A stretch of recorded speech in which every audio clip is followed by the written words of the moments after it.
Hi, I'm Catherine Wigmore. I'm a mom and working as a mechanical execution, living in Headland for about 8 years, running to 9 years now. Last year, January, I started to feel having this lower back pain. I went to see the doctor and I tell her about this. And then they said that that might be a side effect of my implanon because I got implanon before. And then she replaced it with pills. By March, I went back. She said, "What do I do for work?" And then I told her, "This is what I do for work." And then, that was is causing it. So I went to massage, chiropractor. That's what I did to ease the pain. But then COVID hits.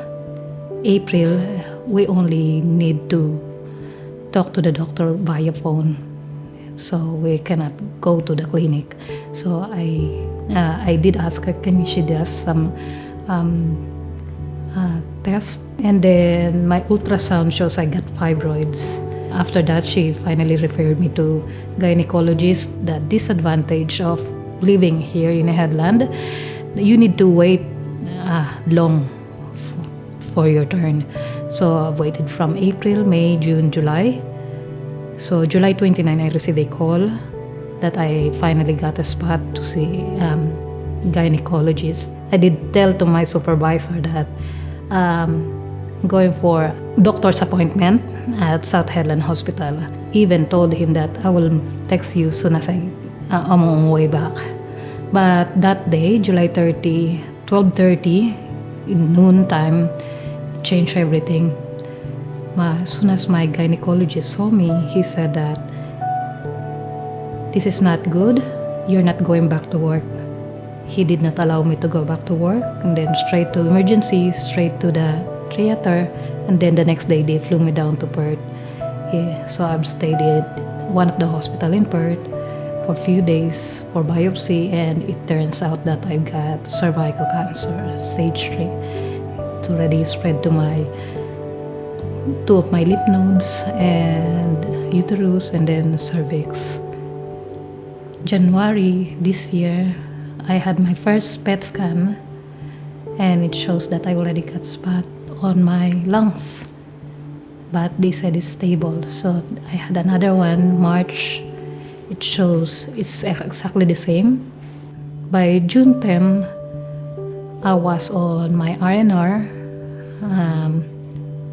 I received a call from one of the doctors, and he told me that your cancer is already been spread to your lungs, mid-spine, and your tummy. I was really, really devastated that day. I just cried. And then, if you going to think flashback, it really still hurts you, eh? June 29, I saw my oncologist. I asked her, if you're going to rate me from 0 to 100% where I'm at, her response is, I want you to prepare for your 2 years because you only have like 5% chance to survive. So I was really crying that day. I could not even walk out of the hospital. I feel very embarrassed to the other cancer patients as well because they saw me. I don't want to show that I'm struggling. To be honest, I really don't want, especially to those who has cancer as I am. I don't want that. But that day, I was really pissed off. You already swearing your doctor? And then I stopped looking at her. I start chatting to the nurse next to me.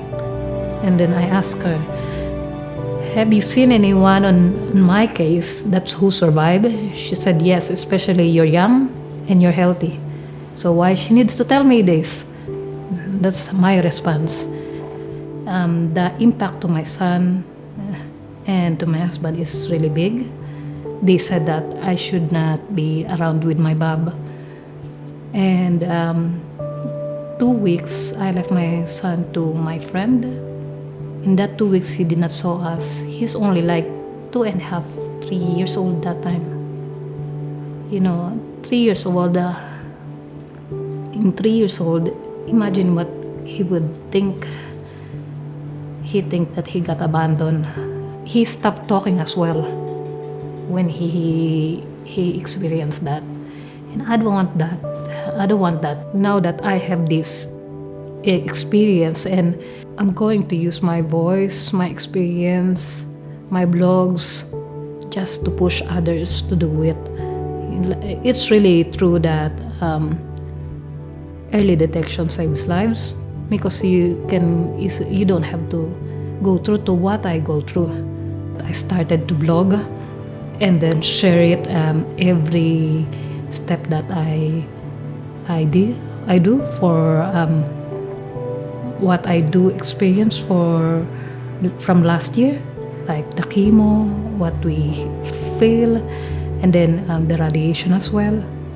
And then I think the worst part, I had 5 chemo, 25 radiation, and 4 surgeries.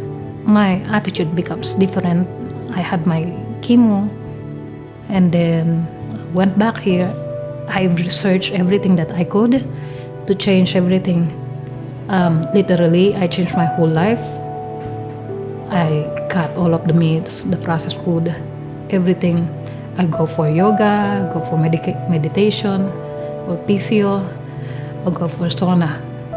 Everything that I could think of that it would help me.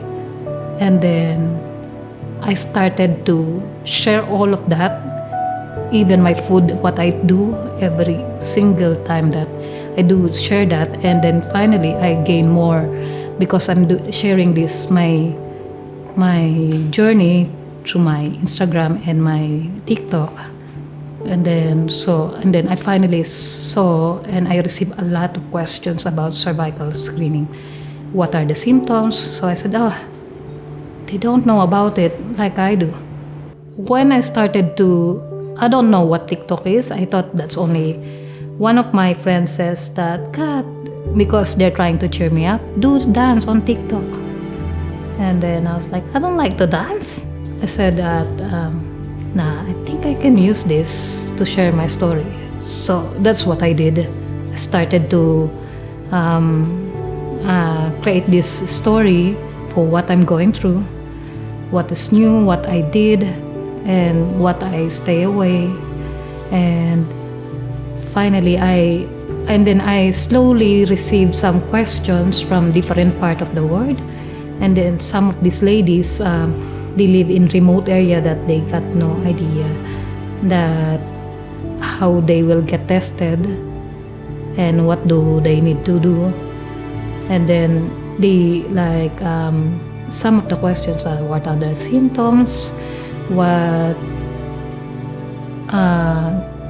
is your cancer, how do you feel, what is the impact to you. And I've been